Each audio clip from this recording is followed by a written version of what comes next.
With growing concerns the Federal Reserve could cut QE back any time this year, market investors are unsure where to put their money, and emerging markets are forecast to be hit hardest. Joining me on the line is Jay Molina, Executive Director at Vertical Forex.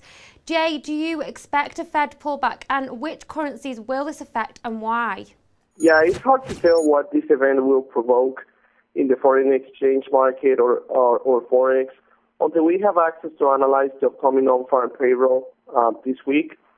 However, investors should be expecting higher levels of volatility, and effective risk management should be applied to any positions taken during the next couple of weeks. And, the mechanics of the carry trade require a stable year for the Federal Reserve and demand a substantial amount of market participants for more effective exchanges of any financial instruments that are involved. We will need to wait to see what the Federal Reserve decides on this matter. But as I said, risk management should be taken into account in any transactions that are taken in emerging markets. There's a few currencies that we need to keep an eye on, and there's a few countries in emerging markets such as Turkey, China, Chile, Russia. There's Indonesia, Colombia.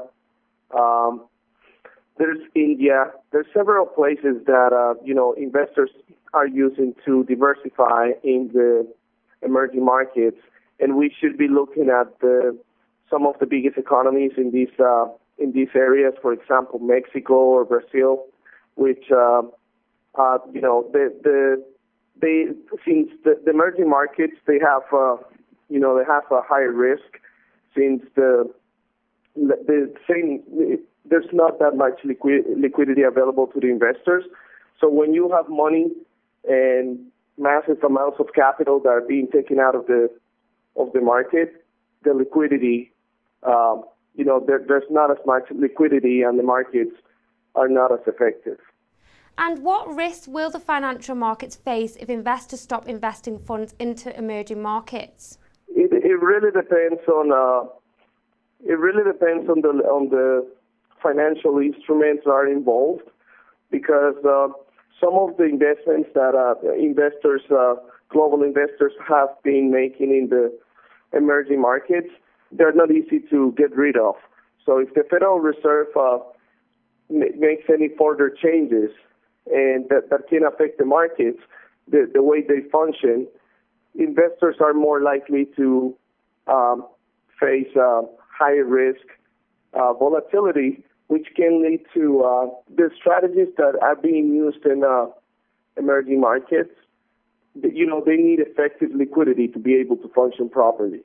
Also, what are your forecasts for the Indian rupee versus the dollar going forward, and why? Even though the rupee had recently experienced a decline in value, the weakening of the dollar against other currencies from around the world, also the following of a poor manufacturing report, and the reaction of the market regarding the upcoming non-farm payroll report, I think this will be likely to increase the rupee's chances against the US dollar. Lastly, what advice, Jay, do you have for investors? Where should they put their money during volatility?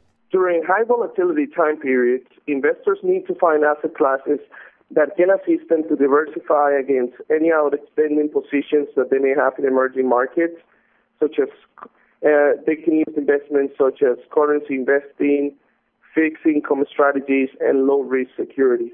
I believe there's a lot of interest in financial products that you can find in commodities and can also find in right now. As most people know, the gold metals are they have been in a decline, and so you want to find low risk securities and investments that can help you to get some, produce some earnings from the holdings you have. It is, if anybody's, the thing is, it's all about the diversification of the portfolio. So if you're about to place some, investments in gold, it needs to be, money management needs to be applied, and it needs to adapt to the volatility that is being seen right now.